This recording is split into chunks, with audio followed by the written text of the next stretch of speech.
ایک سوال ہے کہ اگر کوئی بات صحابہ کی یا اعمال نبی سے ملتے نہ ہوں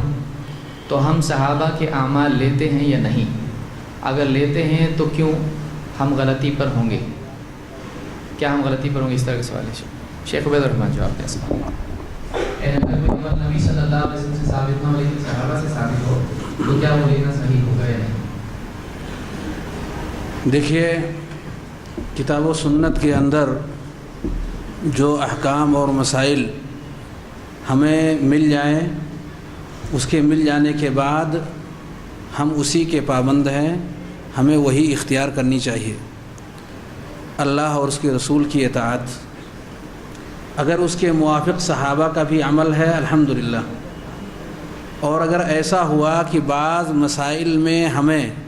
صاف اور صریح نصوص کتاب و سنت کے نہیں مل سکے اور اس تعلق سے ہمیں بعض صحابہ کے کچھ آثار مل رہے ہیں، صحابہ کرام کے اقوال یا ان کے افعال ملتے ہیں، یعنی کتاب و سنت کے نصوص سے وہ ٹکرانے والی نہیں ہیں، تو اس کے لینے میں کوئی حرج نہیں ہے۔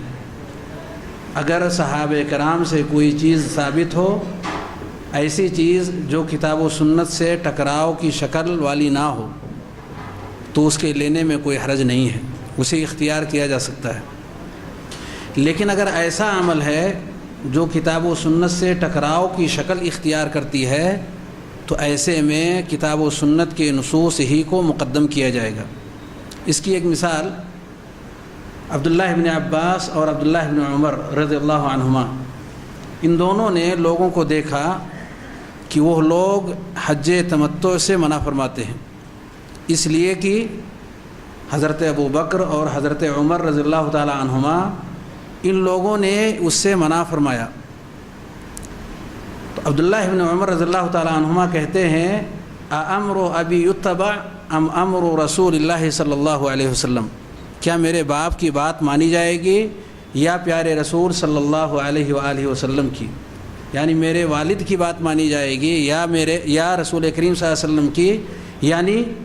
رسول کریم صلی اللہ علیہ وسلم کی آپ نے حج تمتع کی اجازت ہی نہیں دی ہے، بلکہ اس کو افضل الحج قرار دیا ہے، اس کی آپ نے تمنا کی ہے، اس لیے وہ بات مقدم ہے، وہی اختیار کی جائے گی۔ ابن عباس نے کہا، اراہم سیہلکون، ایسا لگتا ہے کہ انہیں اللہ ہلاک و برباد کر دے گا۔ میں کہتا ہوں نبی کریم صلی اللہ علیہ وآلہ وسلم نے کیا، یہ کہتے ہیں ابو بکر و عمر نے منع فرمایا۔ ظاہر سی بات ہے، اگر اس طرح کی کوئی چیز ہے جو کتاب و سنت سے ٹکرانے والی شکل اختیار کر رہی ہے، جیسا کہ اس مثال میں ذکر کیا گیا، تو ایسے میں ہمیں کتاب و سنت سے جو مسئلہ دریافت ہو رہا ہو، واضح طور پر معلوم ہو رہا ہے، وہی ہمیں اختیار کرنا ہے۔ اور اگر صورتحال کچھ ایسی ہو کہ اس تعلق سے کوئی صاف اور صریح چیز کتاب و سنت میں نہ ملے، ایسے میں اگر کسی صحابی سے کوئی چیز ملتی ہے تو اس میں اس کے تعلق سے کوئی حرج نہیں ہے کہ اس کو اختیار کر لیا جائے۔ جیسے مثال کے طور پر حضرت عثمان رضی اللہ تعالی عنہ نے اپنے زمانے میں ایک اذان جمعہ کے حوالے سے انہوں نے اجازت دیا کہ اذان دی جائے ایک ایسی جگہ میں جہاں پر کہ لوگ خرید و فروخت کر رہے ہیں، بازار میں ہے، اور اذان کی آواز ان تک نہیں پہنچتی۔ نبی کریم صلی اللہ علیہ وسلم کے زمانے میں ایک ہی اذان تھا،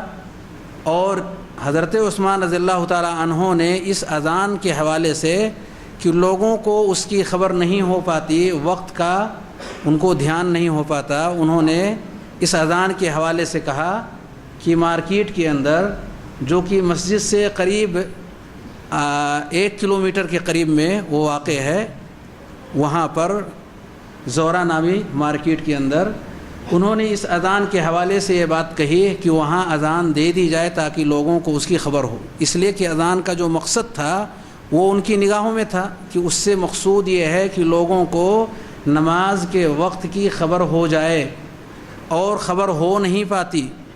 لوگوں کو جانکاری ہو نہیں پاتی، اس لیے انہوں نے اجتہاد کیا اور وہاں اذان دینے کی بات کہی، اور اس کو لے لیا گیا، اختیار کر لیا گیا، اس لیے کہ وہ مقصد سے ٹکراتا نہیں ہے بلکہ مقصد سے موافق ہے۔ شریعت کا جو مقصود ہے اذان سے،